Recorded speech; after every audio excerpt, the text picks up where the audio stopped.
What can architecture do? Can architecture do anything? I mean, that's the question that you really have to ask. Are we just decorators now? I mean, is there just a band of sort of architects that go around trying to make everything look good?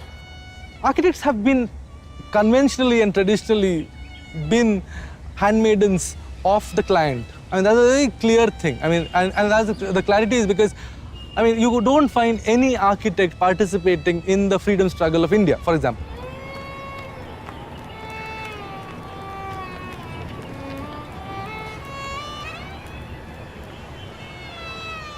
We no longer plan cities. Urbanism occurs without designers. Urbanism occurs without architects.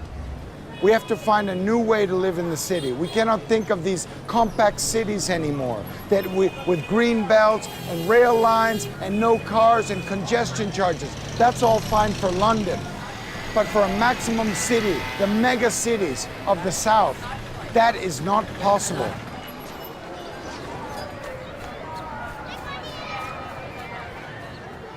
We are facing an estimate of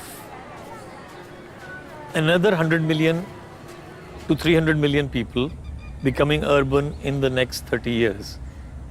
This is not a joke figure. It's a huge figure. It's as large as the population of the US. And it's going to happen in one generation.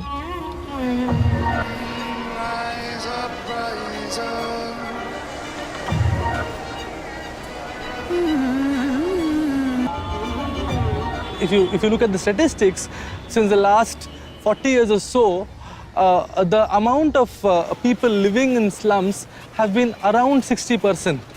You know, 60% of people living in slums, another 20% of people living in dilapidated buildings, slum-like conditions.